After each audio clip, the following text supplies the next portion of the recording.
projects.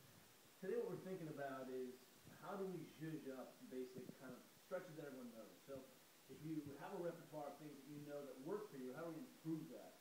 For example, one of the kind of most common ideas that people know is this thing called the figure 4 stretch. And I was talking with a friend there on the phone, and we're talking about the fact that in this position, of course we know we're working on flexion, external rotation. This is an appropriate mobilization for someone, especially with back pain.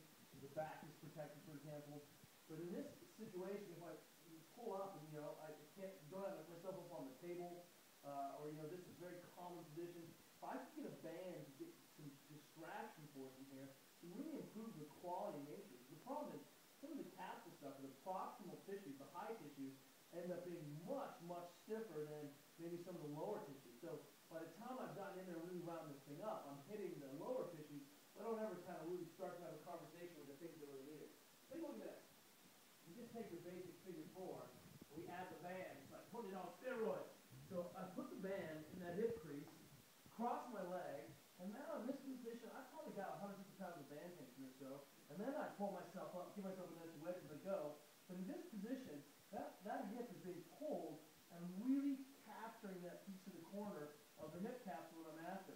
So even if I'm not a very flexible person, I'm in this position, I'm coming up, I still end up capturing most of what I'm after because that band is really adding that distraction force, so I'm able to capture the hip. So try this today, and then start to do some of that thinking about, hey, what is the position of emphasis, and then how do I mobilize in that position of emphasis?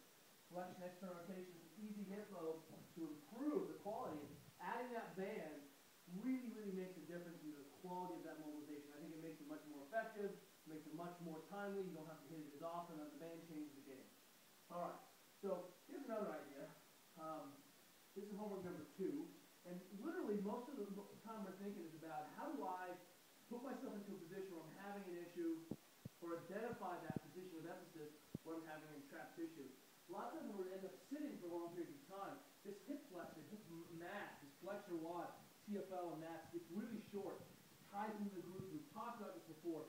Yesterday we did some ungluing of the legs. These kind of sandwich back and forth. Now we're going to put the leg into flexion, and we're only going to take this piece of the capsule here, this piece of this mass. So I'm going to get on the peanut. You need to be on the peanut, the 2 lacrosse balls stay together. I'm on a little bit of a narrower roller. This thing works fine too. Could be a little tiny piece of a PVC, something like that. But the difference is I'm going to get my full weight. And instead of really working in this tissue, I'm just up in my butt, and I'm just going to pull my foot up. And now I'm really on that side, that big mass right here, and then I'm just going to roll over and see if I can't completely sink in. So this is pretty grody, and you're going to find that if you start to peel that kind of flexor mass off, that TFL, tensor fasciolatum, it really starts to wind up and you find some ugly bits. And if you want to internally externally rotate the leg in this position, that's fine. You'll find that piece and go hunting, but I want you to do some kind of big flexion, bring that knee up, rolling down on basically trying to peel that one piece of that high hip flexor off the bone. And once you hang out there, you can contract, relax, and sink in. What you'll find is that this really allows for much more internal rotation of that leg.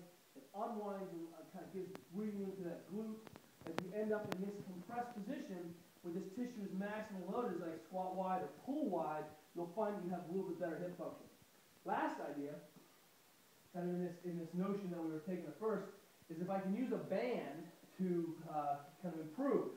One of the things I was pulling sumo today, and I was getting a little funny thing, and what I realized was that I was in this kind of wide position, hammering these adductors, and I was feeling it tight in my groin bits, and as soon as I just decomplicated things and went back to, hey, let's really understand what's going on at the single joint, in this classic position where my belly is tight, I'm folding forward, I'm trying to be nice and wide, quads on, and I'm trying to get my chest to the ground, this is highly uncomfortable, brutally uncomfortably so. So if I take the band here and get a little distraction force in that hip, then I can actually wind up and have a much better position. You can see that I can get much further on this side than I can on this side.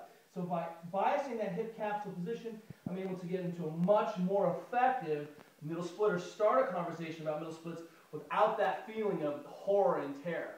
It's a little bit different. It's not mobilizing kind of necessarily in the same direction, but by kind of unimpinging the hip, I end up with a much better effect. And this is a real way to start to open up that hip comfortably and start to kind of camp out forward. And the difference on the side to side of not having this one on this side is radical. So definitely switch sides.